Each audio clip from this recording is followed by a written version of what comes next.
Bismillah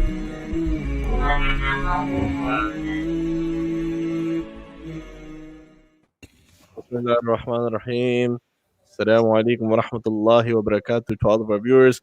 And assalamu alaikum wa rahmatullahi wa barakatuh to my guest, Rafi Hussaini, who I will thank a lot because he joined me last minute. My guest was supposed to come on but sick. So Rafi was very generous and very kind enough to get prepared and come on tonight and, juggle his schedule. So Jazakallah khair, Rafi. Alaikum salam. No, I appreciate it. Like I said, anything I can do to help to make sure that your audience gets a good show, I'm here to help.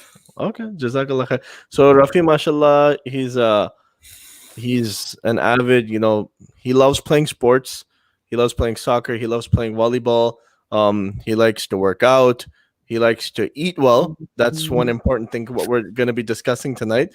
And also at the same time, Rafi is a regional director, a regional manager for Helping Hand Relief and Development in Detroit. So Jazakallah khair for joining us and taking some time out. And I know you already said anything to do to help me out and help out the viewers get some benefit. But it's really, I'm really thankful that there's people around who are willing to put in time not only for themselves but for others at the same time. No, alhamdulillah, and again, it's like one of the biggest things is from the work that I do with Helping Hand, it makes me feel that, there's so many times that we are privileged and we live in some sort of, for us, it's a luxury. We're not talking about like someone being a millionaire, someone having a lot of income, but there's certain aspects of our life which is considered luxurious for us. When we look at other people who are not able to do so, or either lack the knowledge, or either lack the motivation, or there's something that's lacking what we are doing. So I think as a Muslim and as of course as a human being, it's kind of like an obligation to share and help others as much as we can. And before we really get into it and start, there's one thing I really wanted to mention. And it goes along with, we have a very good brother at our masjid. His name is Brother Fauzi, and Brother Fauzi is from Indonesia.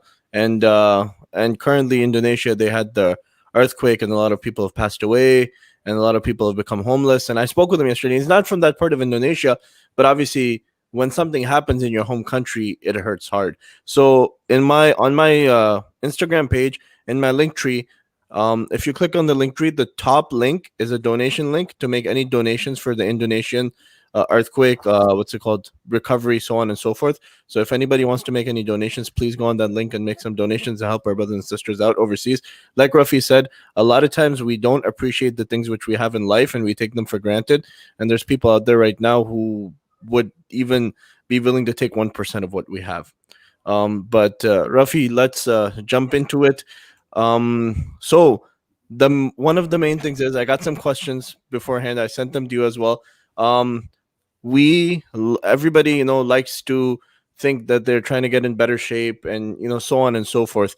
But one of the main things is having a good diet and trying to eat well. But at the same time, a lot of times we struggle that I don't want to sacrifice what I'm eating just to, I guess, get better health or whatever.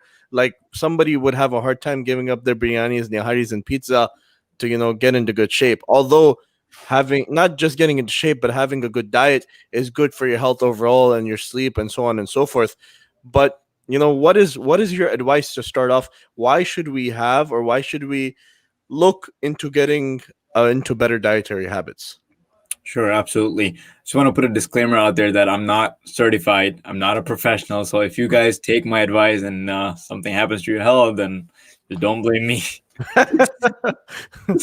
But so, I mean, most of the stuff for me is from personal experience, right? And like as you mentioned, that was exactly what my lifestyle was. I ate whatever. I enjoy food. I love food. Even now, like if you ever see me eat outside, like you'll see that I'm picking restaurants and that, but I love to eat as well.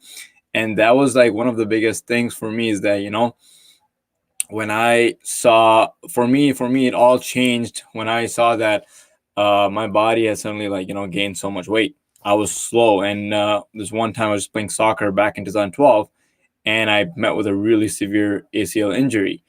And even after that, I was like, whatever, it's an injury. I'm not a professional player. Like way down the road, it was just on and off. I didn't really care much. And then, of course, though, the time came when I was getting married.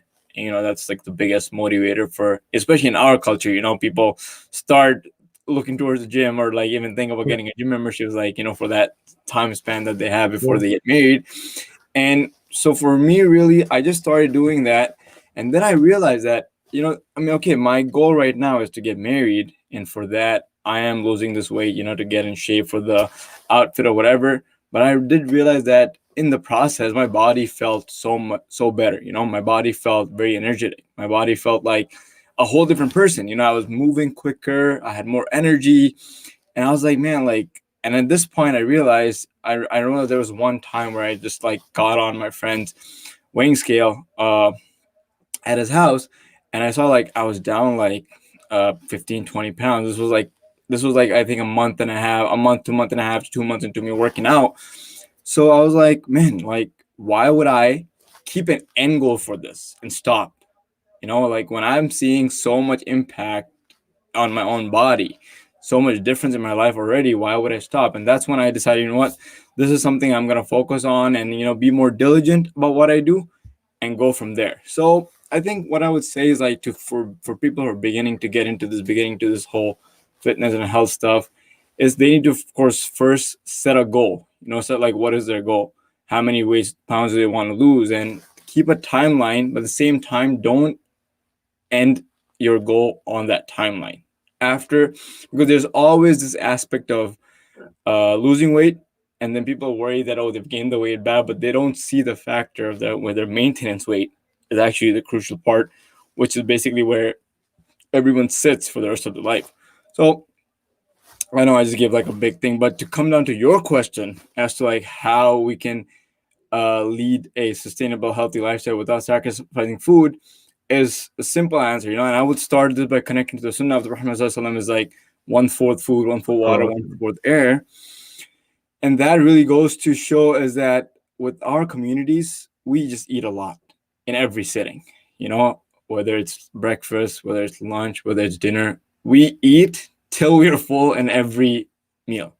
And that is one of the biggest problems, that people don't realize that, of course, you can eat biryani, you can eat anything you want, but anything in excess, and the fact that, most of the people that are not in this fitness health aspect and just living regular life, they're not moving as much as they should. Everyone goes to the office, comes home, maybe they play around a little bit with the kids, whatever it is, and that's it. So the whole idea is that you are putting so much in your body, and you're not burning, or you're not moving with the required activity, and that's what leads you to weight gain. That's what leads you to a really unhealthy lifestyle. And the biggest advice that I would give to start off is that control your portions. Control your portions, be diligent about it, see what you're eating, and you can go from there. I mean, one of the main differences which I see, especially living in America compared to like I spent some time in Pakistan, is we wherever we go, or especially living in the West, we get in our cars and go everywhere. In True. Pakistan, I remember even if we went for Salah, we'd walk to the masjid. So there was so much more activity. So living in the West, we obviously have to eat according to how we live our lifestyle. But one of the questions which I had, obviously, we both come from Desi, Pakistani, Indian backgrounds.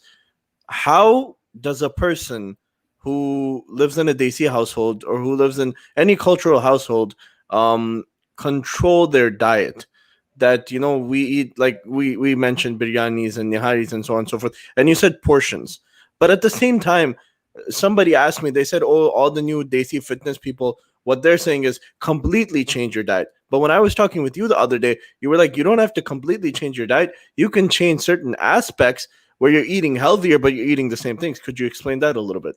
Right. So there's this notion going around that, if you want to lose weight, if you want to like lead a healthy life, and a lot of people, this is what they like, this is what was sold to people initially, was that, what, I'm going to give you a meal plan, you're going to be cutting out so and so food, you'll lose weight, which is great, but people don't realize that when they did that, they did this thing called caloric deficit. They eventually, by cutting out unhealthy foods, which are high in calories, they lost weight, and now they thought that, oh, just because I'm not eating burger, pizza, whatever it is, I'm losing weight. But in reality, is just again, talk about portion control. They eliminated high calorie food, focused on low calorie and moderate calorie food, and without any activity as much. Even if you walk for 30 days, you will see a huge change. So you don't have to completely change your diet, and you don't have to like substitute your burger and pizza for like salad every single day. But if you're being honest, like why would someone like in terms of health wise, why would someone want to eat biryani, nihari, and those kinds of foods every single day? Because if you put it into perspective, when I personally eat those foods, even back when I was really overweight, my body didn't feel good. Every time I ate biryani, nihari, whatever it is that our, in our community, in the dawas and people make, we're always lazy. We always want to sleep right after. We don't want to do anything. Now, if you just start thinking about only that, your mind's gonna completely switch with what you eat. And when people talk about like changing a completely whole diet, that's because the people who are eating these kind of food on a regular basis do not have anything that's beneficial for their body. They don't eat whole foods. They don't eat salads. They don't eat enough greens. They don't eat enough fiber. They don't eat enough vitamins. They don't eat enough of anything that's gonna benefit them. So when it comes to changing diet, is that you substitute. Let's say you have a whole week worth of eating. Eat regular food. You can eat white rice. You can eat brown rice. You can eat quinoa. You can eat whole wheat bread. You can eat whole wheat roti. We have rotis that are made at home. You have parathas. You can eat everything, but in moderation. And at the same time, once a week, twice a week, go ahead, have your share of biryani, have your share of thing, but don't make it such a way that you eat so much biryani or so much nahari in that 1 day, 2 day, that you outdo the effort that you put in throughout the week of eating good food. So I think it's very important to know that by changing a diet, it's more about like picking and choosing and balancing with the right foods rather than just sticking to one thing and being like, no, this is all I want to eat, but at the same time, I want to lose weight as well. I mean, like one of the things which you told me was like I told you, I was like, look, I struggle at times, and I suffer from acid reflux, which is a problem for a lot of people, especially in the Desi community. Sure. And I didn't develop it through eating spicy foods or anything like that. It was just naturally developed, unfortunately. But when I asked you the other day, I was like, look, we eat a lot of rice. I don't really particularly enjoy eating that much rice, but we do. That's a dietary staple for most Desi people and for most people from the East. I asked you what I should do, and you were like, switch from white rice to brown rice. Now, why would I do that? Because white rice is more starchy, right? I mean, again, there's nothing wrong with white rice. No, If no, I you see understand. like it has really good health benefits. If you see a lot of fitness trainers, a lot of bodybuilders, they all eat white rice. But again, if you are trying to change it out, and by the same time you don't want to eat something that's not tasty, then you got to substitute with brown rice, which is a healthier, version of it. To be honest, even brown rice is not really that big of a deal. It is still pretty dense in calories, but it's a healthier substitute, and you can literally cook it like the white rice and put whatever you want in it, and sometimes eat it with whatever salan or whatever curry and whatever you make. But that's the idea behind, is that you don't want to like despise eating other foods, and you don't want to be like, I can't do anything about this, I only have to eat food. You have alternatives, and of course it's a little bit of a sacrifice of like switching to what you're used to versus something new, but there's always a better alternative out there for whatever food you want to eat or substitute. And if you don't like the brown rice, go for quinoa. Quinoa is, it's like a superfood. It's very high in vitamins, very nutrient dense food, so it'll help you. But it's really, you got to see like what it is that helps you with your acid reflux or whatever issues people are having. Yeah. Well, it's like my wife, she cooks quinoa. She cooks quinoa with shrimp, and she doesn't really put much in there, but quinoa itself has a really good taste. And we eat it, it's pretty plain. And then we eat it with shrimp or we eat it with chicken, and it tastes pretty good. And it doesn't give me the same issues that rice does. So, I mean, that's a good suggestion. Now, some people, they eat multiple times a day and they eat smaller meals. Why do they do that, and what is the advantage of doing that? Could you shed some light on that? So there has been a lot of research. There's both sides to it. So some research shows that if you eat multiple times a day with 2-3 hours of gap in between, it helps keep you full, because when you sit and eat in one sitting, you fill yourself up. Then you're gonna get hungry again, so you eat again. You get hungry again, you eat again.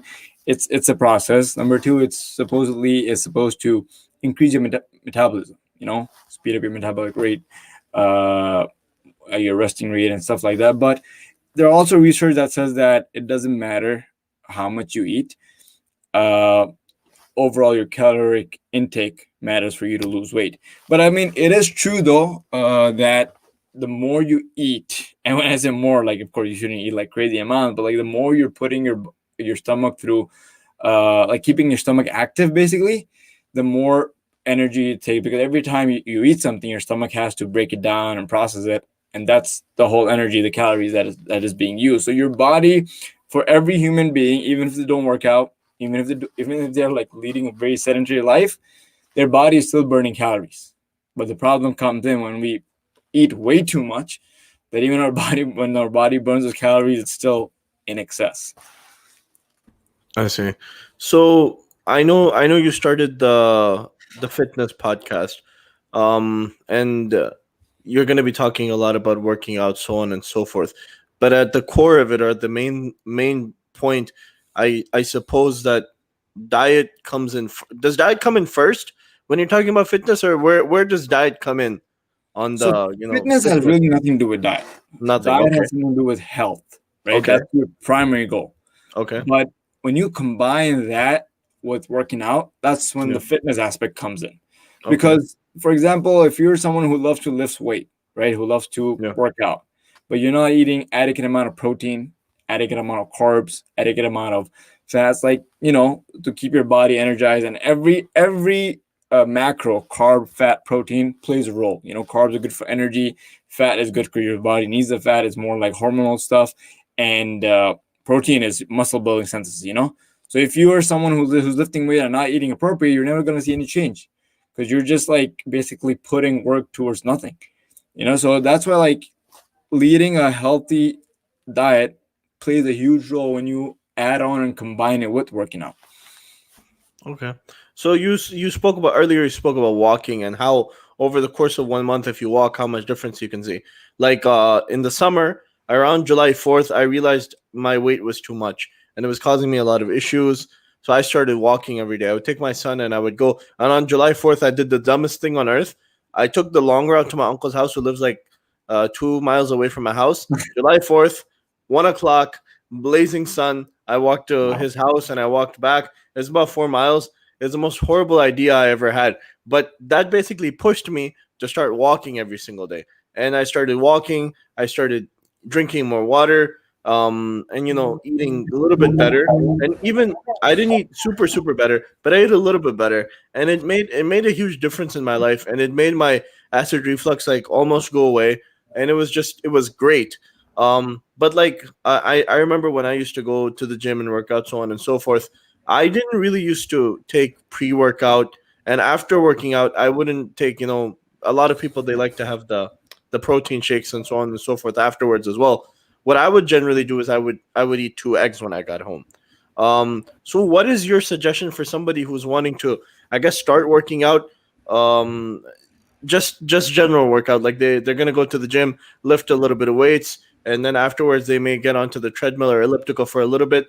What is a good dietary routine to help them do better? Because a lot of times what happens is, I used to have this one friend. He started working out, and he started working out with this guy who was who used to go in heavy. And this guy would go work out, and after he would work out, he would get home and he would eat like a plate of plow or something like that, or two plates of it.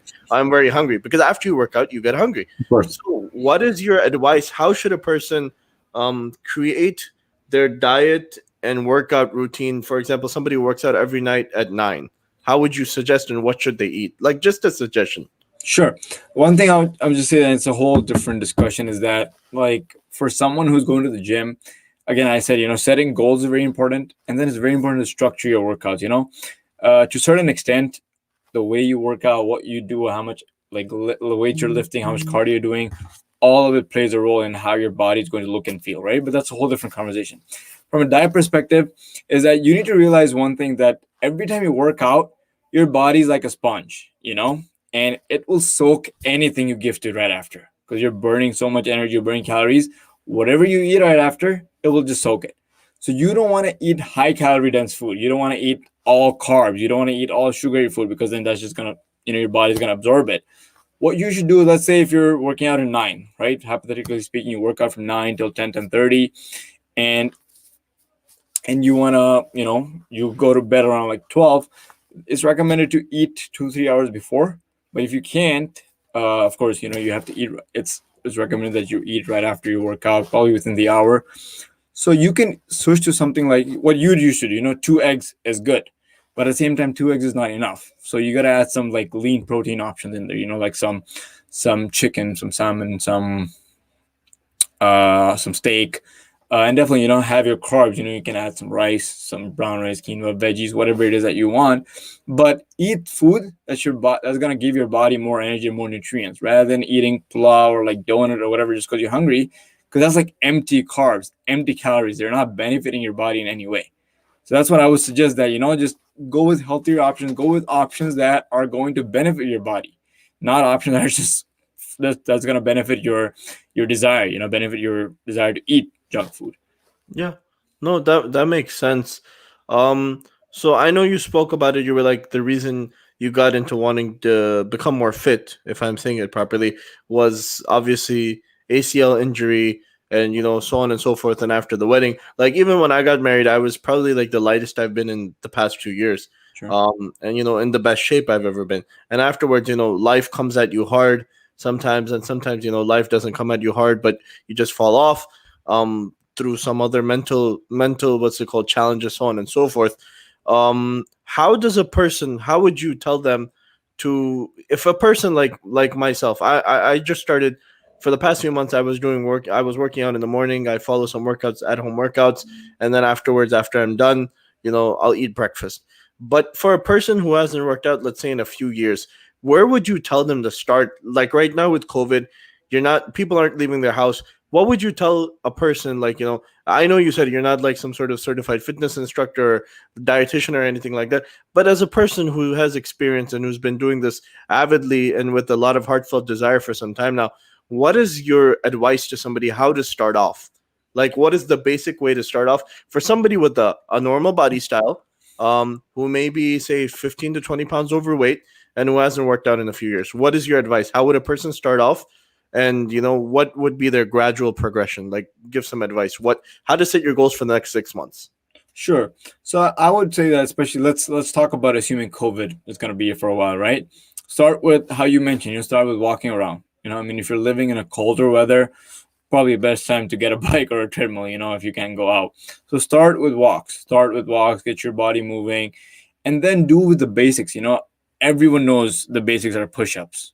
You can do a lot of push-ups, some body weight squats, some body weight dips. There's a lot of body weight work that you can do just so your body is moving and staying active. And one thing is very important to know, that when you're sedentary for a really long time, your body is a very good adaptation machine. It always wants to conserve energy. It always wants to adapt to what's easy. And it always wants to adapt to something that you do over time. So your body's just gonna get used to it. So for someone who hasn't worked out in so long and they start working out, they will see like a gradual change in their weight drop. They'll see a gradual change in their body, and that's because now the body's starting to adapt to what they're doing.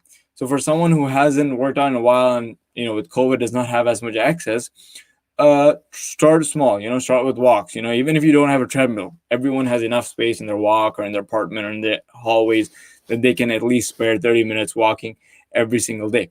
So that's what I would recommend to start, because you need to start getting into the habit of, again, as I mentioned, your body needs to moving. Your body needs to start feeling that, okay, it's ready to get active, and then slowly, start running, start doing a little bit more intense activities. And then as you progress through the month, 1 month goes, you're walking, second month you're running, third month you want to like increase your push-ups by, like, the past month you did like 5 push-ups overall, so now you want to aim for 10. So basically set goals, and every time you do something, try to do it better the next time. You can set yourself weekly goals, monthly goals, whatever it is, but always try to push your body beyond what you did last week or last month. If, let's say, your most recent best achievement is 10 push-ups, then your next achievement has to be 15 push-ups. The next achievement has to be 20 push-ups. The more you push your body, the more you'll realize that your body is changing and you're losing weight. Of course, you have to track your calories and your nutrient, your nutrition is the most important thing. There are times when like you can absolutely do nothing, sit on your couch all day, but if you fix your nutrition and drop the calories, you'll lose weight. It'll be at a slower rate, but you will lose weight. I see. And then for people who were doing working out, like I was working out, and what happened is, my father, he went on vacation for a little bit, and so my schedule got messed up. What would be some advice for a person like me who is working out, but I know this time is gonna come up? How should I schedule it so I'm still doing something? So after a month, when I get some more time, I can get back into the habit. Because once you go cold turkey, it's kind of hard to get back into your routine. Let's say you were doing 100 push-ups in November, and the whole month of December you went cold turkey. You didn't do a single push-up, and when January rolls around, you're not gonna even be able to get to like 50 easily because it's just you're mentally not there. So what should a person do?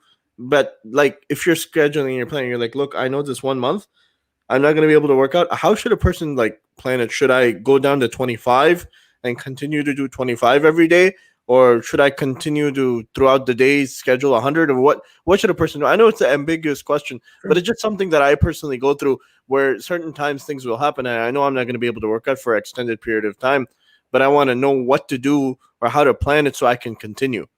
Sure. Look, I actually charge for this kind of information, but since I'm your guest, I'll go ahead and I'll give you that. So I think one thing I would say that, as you mentioned, is that when you go cold turkey, of course, it's going to get difficult.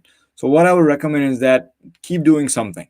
And the most important thing is, no matter what time of the day it is, if you can schedule 20 minutes, 30 minutes just for working out, which in that 20 minutes, 30 minutes, you do push-ups, you do some walks, you do some standing jogs, whatever it is. Schedule a time every single day, because you don't want your body to be in a state where it was active at one point and now it's completely not active anymore. So you want your body to keep moving, keep keeping that flow, because let's say when time comes after a month and you're able to fully commit to it, you're not gonna have to wait before you jump into the more aggressive, more heavier, more intense part. Rather than, if you're not doing anything, then like you mentioned, it's gonna be difficult for you. So always keep doing, even if it's like less, even if it's like 10 push-ups per round, or you can, like you mentioned, that's a really good thing that you can set yourself up for like 50 push-ups for the day, 100 push-ups for the day. Keep doing some things so your body does not lose that adaptation and doesn't get used to being lazy, rather than when you go back into doesn't get used to being lazy. Instead, just keep pushing it, keep doing it. And that's the best part, with me personally, is that I try my best to do whatever I can whenever I can, even when I'm on vacation. I take resistance bands with me. When I get a chance, I'll get some push-ups in, some resistance bands, curls, whatever it is I can do, because at the end of the day, I really love doing that. And I know that, if I don't do this time period, if I stay completely lazy, then that kind of throws you in a mindset that, what, you've been out of it for like so long. Why even bother going back? Why even be doing it? And that makes it difficult. But if you're already doing it, then you will be like, oh, I just did this much. All I got to do is do a little bit more. That's good. That's basic advice, but it's pretty good. Late night snacking, how bad is that? It's not bad, depending on what you eat, Okay.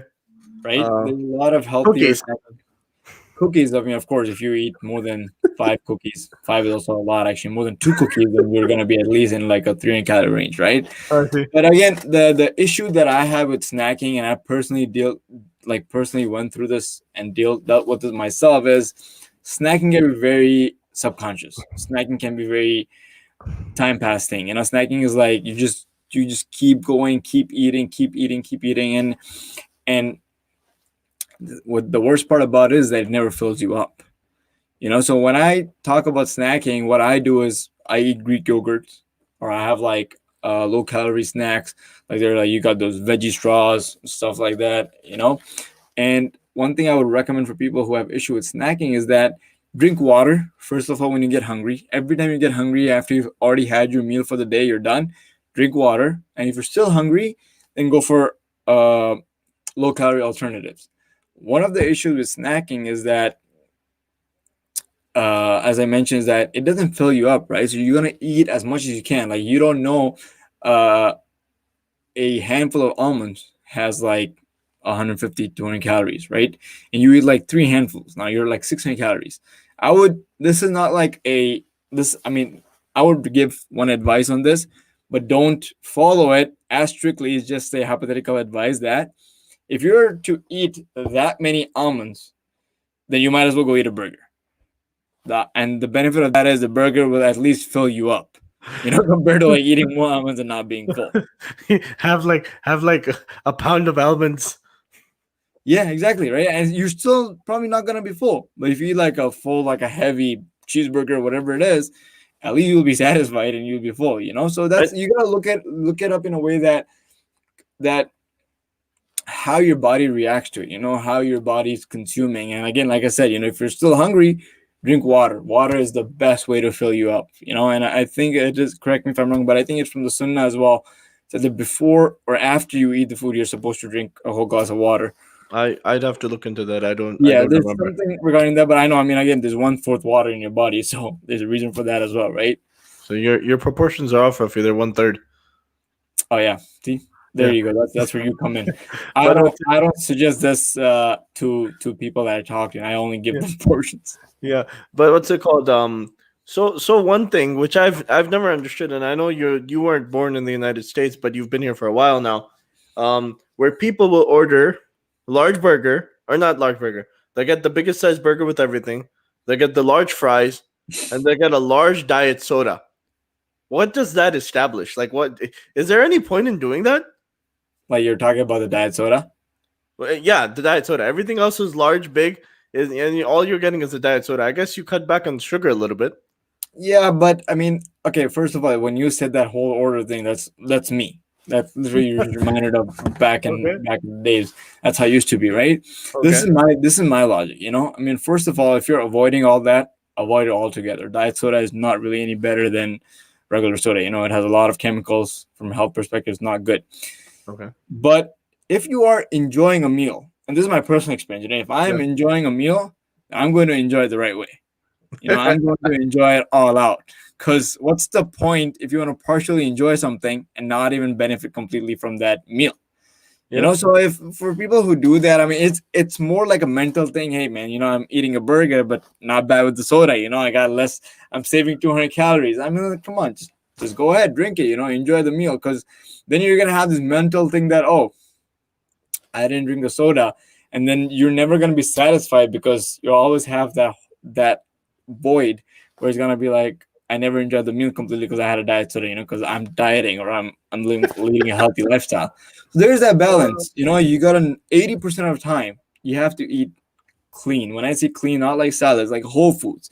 Remember, there's a difference between whole foods and eating just salads. So 80% of the time stick to whole foods, and 20% of the time eat whatever you want. As long as you're diligent about it, you don't do it every single day, you should be good. I see. Alhamdulillah. I guess for the most part, I'm just gonna be a little bit more casual now. I tried to keep it a little bit professional, but I feel like there should be some open conversation Of as course, well. of course.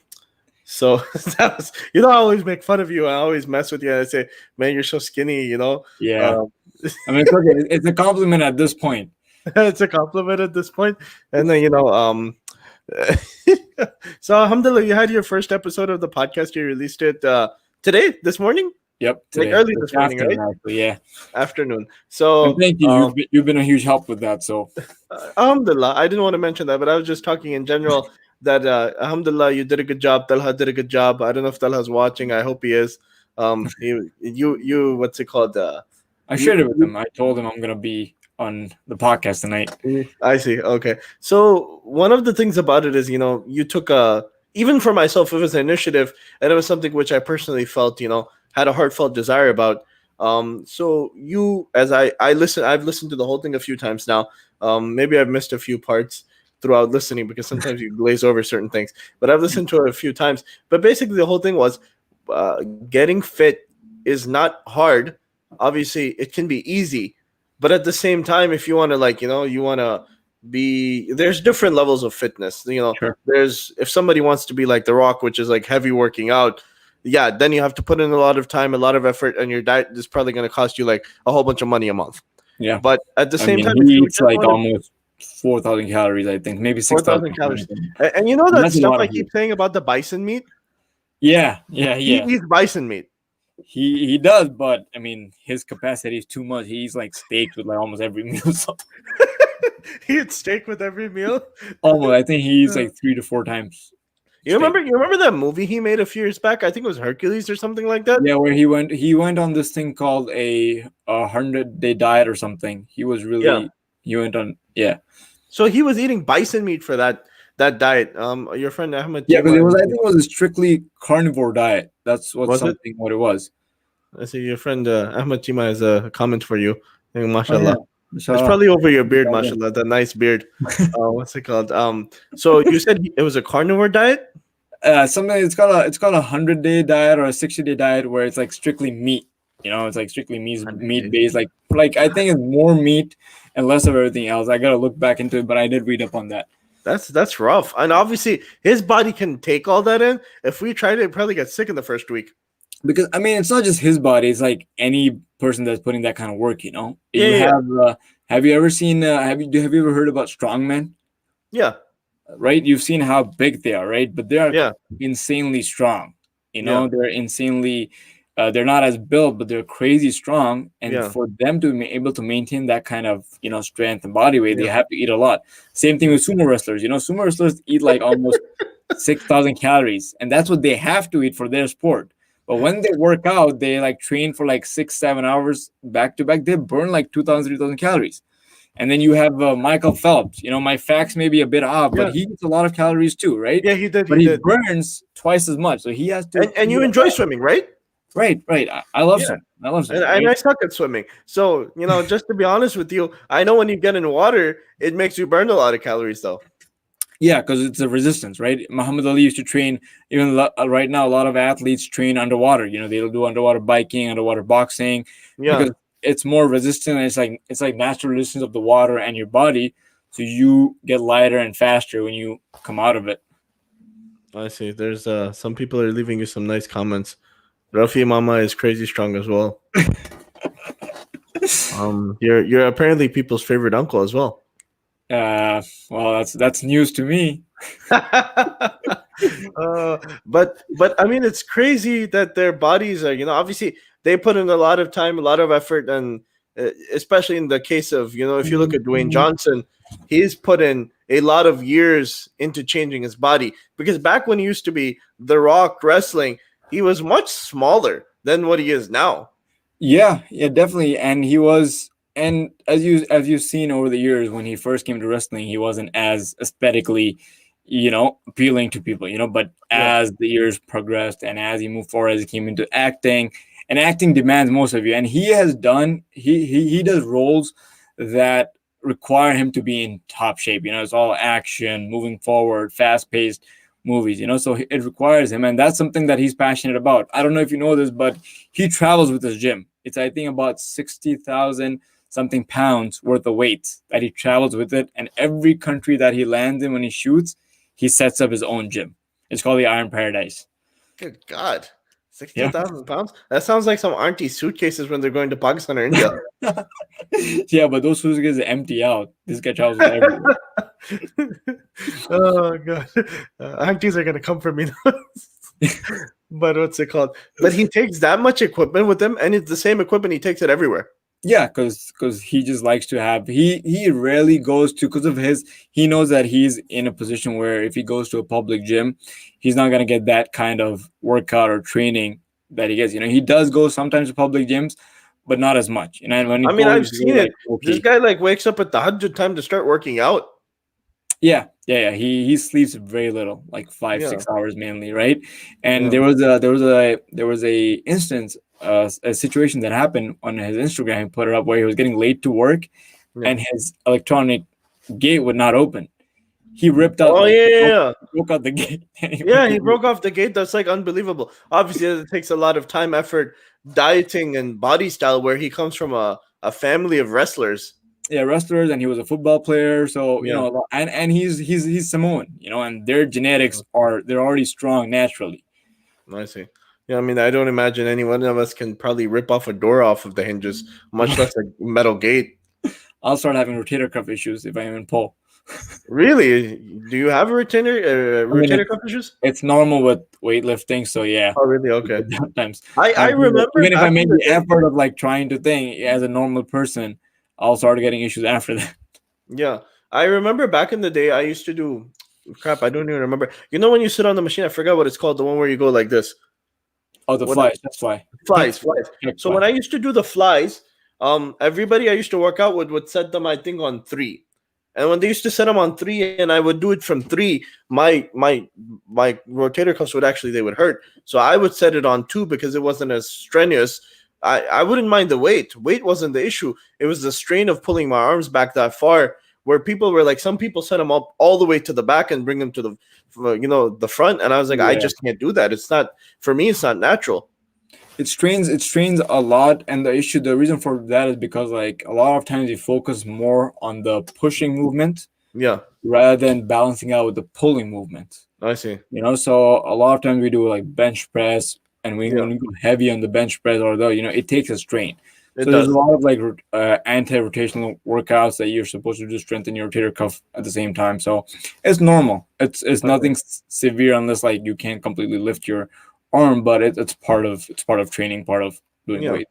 I know. Obviously, the thing about it is you have to have proper instructions, and you can't if you haven't worked out in either a long time or either if you've never worked out and you try to go max the first day, you're gonna be sore and you're gonna hurt yourself more so Yeah, than and anything. one of the things that people mistakenly do is they just jump into it. They don't warm up. They Yeah, don't try to like stretch out, relax. They don't do anything, and they're just like, okay, back in the gym first day, let's go bench 245s, and I don't then know they about go that. next day, and then they'll be out for like 3 days because they're so Yeah. sore or they hurt something. Yeah. So I mean, that's one of the things about it is I'm not a person. Obviously, I remember during the course of your podcast, you and Talha were talking. You guys were talking about hating cardio, and what's it called? There's more positive comments coming. I don't. Rafi has helped me so much. He is amazing. I don't even know who that is. Who is Um, that? I I don't know. You can, brother, sister, whoever you are, can you tell us your name? Rafi doesn't know you. And then speaking of flies, these are the flies guys I know. And Ahmad Chima is asking, how can I rotate my cuff? Um, bro, they have those cuff links for your shirts. You might want to try rotating those or something. I don't know how I'll to send him rotate a a cuff. picture of the machine they have at the gym. I see. It goes Um, like this. It's not a bicycle. It's just a bicycle for your shoulders. really, they have one of those? Yeah, they have one of I see. those. I don't know. So one of the things which I hated personally was actually doing cardio. And the brother I used to work out with, he was a revert brother named Dawood. Um, he hated doing cardio as well. But we set aside Monday and Tuesday, and we would always do cardio on Monday and Tuesday. And the rest of the 5 days, we would do different things. Like Wednesday was bench and what's it called, chest and triceps. That was Wednesday. Thursday was back and biceps. Friday was legs, and then we'd go back and do chest and triceps and back and biceps, and then shoulders would be, I think, with legs, and so on and so forth. And we had it set up like that. Now, the first time I ever walked into a gym with him, back in like 2012 or 2013, um, now they're making fun of you. They're like, how do you recover from a leg injury if you play soccer? I want personal stories. That's from the same person. And then your nephew, I think that's your nephew. He's saying, Rafi Mama, thank you for letting me borrow your Lamborghini. But I think, where is that? And yeah, and Ahmed has replied to him. He said that was not a Lamborghini. That was just Rafi running.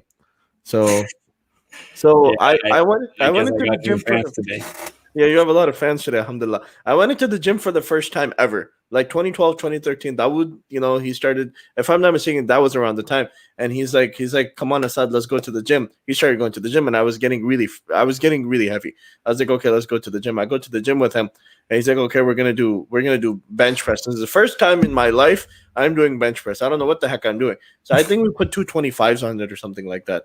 And I couldn't do it, and we worked out. I did everything he did. I followed along with him, and he was following some guy on YouTube that was teaching him, and he had been doing it for 6 to 8 months at this point in time. We do the workout. I go home. I go to sleep, and we're supposed to go on Jamaat this weekend to some location like 2 hours away or something. So I'm fine. I wake up in the morning. I can't walk, and I'm like I don't know what the heck's going on. My whole body's sore. I don't know about protein. I don't know about anything warming up. Nothing. So I go on Jamaat, and we're sleeping on the floor.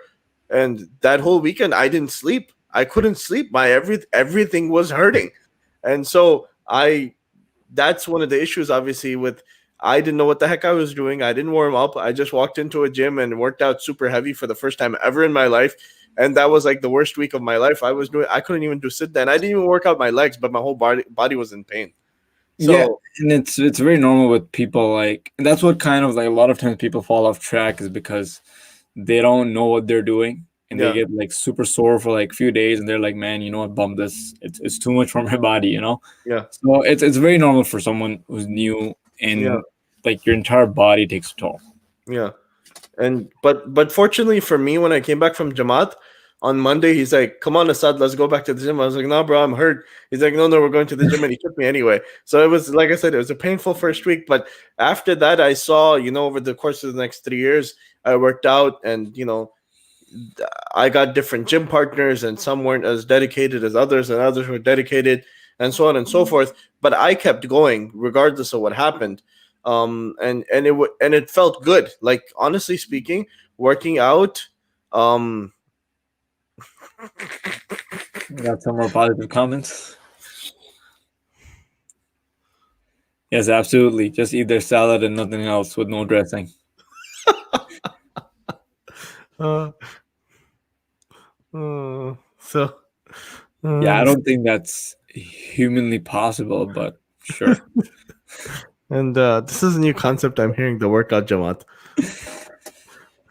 Ahmed So, Chima is big into Jamaat, so oh, okay, okay, I see. So what's it called? So no, it was just like I said, I didn't know what the heck I was doing. But after that, I became dedicated, and I would go all the time, and I would do what was in my limits. After a certain point, I was like, let me maintain. I don't want to lose everything I have. But obviously, I got married. I still kept going after I got married, and then obviously, I told you when we were talking, I was like, when my mother got cancer, that's when I just couldn't go to the gym. I couldn't take myself away from my mother because I knew her cancer was terminal, and I was like, I'd rather spend time with her than go to the gym, and that's basically what I did for the next year. And after that, mentally it takes a toll. And alhamdulillah, I was able to get back into the gym before COVID. I was going regularly. I would go every single day. I was doing cardio. I was doing different things like light weights, trying to get back into it.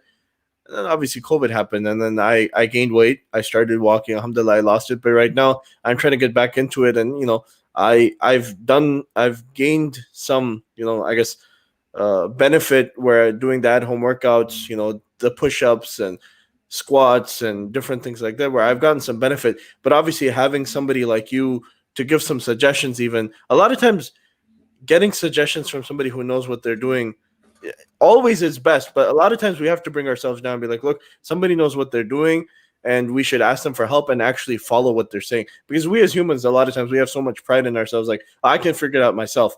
But if you listen to somebody and gain some benefit, I think it's much more beneficial than trying to knock it out yourself. no, absolutely, absolutely. And I think one thing is that this is like me too, right? When I first started off, I was like, oh, you know what? I know this. I know bench press. I Yeah, know squats. I know what it is. But when I started opening my mind to learning more, I yeah, realized that there's so much that I didn't know. There's so much that's like all a myth. There's so much that is not really true. You know, there's so much that you have to do, like different kind of chest exercises, squats, everything else. Like, and that's when I realized, you know what? Okay, I don't know as much as I thought I did. You know, and there was a time where like I plateaued on my weight, and then I didn't. Of course, like I said, I never used to do cardio, but then I realized, there are certain things that you have to do if you have a certain goal that you have to reach. So it's very important to like learn. I would say in any aspect to be open to learning, regardless of who you're learning from. If you think someone's better, not better in a better position than you, who's more knowledgeable, then of course you have to open yourself to that learning mindset. Alhamdulillah. I think we're gonna go for another few 3, 4, 5 minutes, and then we'll close it off. But your people are there. They're quite hilarious. If you want to go on Jamaat regularly, what workouts would you advise? Who is Uh, Raz? I don't know who that is. I guess it was one of your people. I said that Prince and his whole body was sore. That's the power of Jamaat. We should, Um, your next guest should be Ahmed Chima. You know, him and his friend, they're doing a branding podcast yeah, where we break down different brands and how it is. Might be helpful to see how you can expand your podcast brand. sure. It's not what's it called. I watched their little bit. It was like it was 5 clips in one post, I think. Yeah. And then the best one was where the guy talks about how horrible of a owner Dan Gilbert was. And then they talk about Dan Gilbert, the Cleveland Cavaliers owner. Then they talk about the Detroit Pistons owner, how bad he was, and how Dr. Jerry Buss's son, I believe, he became the owner of the one who ran the Lakers, and then his sister kicked him out because he was so bad. And they were talking about how Yeah. if the ownership or the management is bad, how bad of an effect it has on the team. And it was hilarious. I actually watched it and I laughed because it was quite good. The And I forgot you yourself are a basketball fan. You have a lot of old retired jerseys. Yeah, I have the right now. I just got the Hakeem Olajuwon jersey the other day. Nice. Um, That's what I the have Rockets the one. That's what I saw. Yeah, I have the Jordan jersey, obviously, and then I've had the Tim Duncan jersey for a few years now. And Nice. so Ahmad is asking one thing, and we'll, I guess, end with, we'll have you explain this, then we'll have you give some advice. Um, I don't know about that. Yeah, We'll I don't have know. you I give don't know who this Rosliner to is either. we'll have you give some advice, and then we'll end. I'll put it that way. So, what's your workout? What do you do these days? Let us know. So these days I am doing a 3 day full body split, and I just do in between some cardio and some core workout in between the days. But I'm really doing like 3 days full body where I'll hit like chest, shoulder, squats, arms, and back. That's 3 times a week. Sometimes I'll do like 2 workouts per muscle per day. Sometimes one depending on how the. Oh, why is your Oz? uh, but yeah, that's really what I'm doing right now. Okay. So, what is some advice? And these your friends are funny. uh, Oh my goodness. so what's it called? So anyway, what's some parting advice for us? So what's it called? That's something we can benefit from starting tomorrow. So as I mentioned early on, is very important to know that what your goals are, right? How much weight you want to lose, why you want to lose weight, and if you want to just lose weight, or you want to get into the fitness aspect, whatever it is, just first figure out your goals, set your priorities, and start eating better. And I think one of the biggest thing I would say in our community and overall is that people eat more and move less. So I would say start moving more and eating less. Starting tomorrow, if you just do that subconsciously, start moving more and eating less, you will see so many huge changes. And Jazakallah khair, Rafi, for giving me over an hour of your time. What's it called? I know he played volleyball earlier, so he was tired from that. So Rafi needed some time to chill out. But I appreciate you giving me your time. Your nephew. This is your nephew, Shahir? He is my I nephew. see. And Yes. he said you are this generation's Bruce Wayne. Um, mashallah, Rafi Bhai, he Not has the a very not beautiful the beard and a the Islamic generation does not. personality. I'm not the hero they deserve. They're not the hero they deserve. No, I Uh, appreciate it. Jazakallah khair for having me.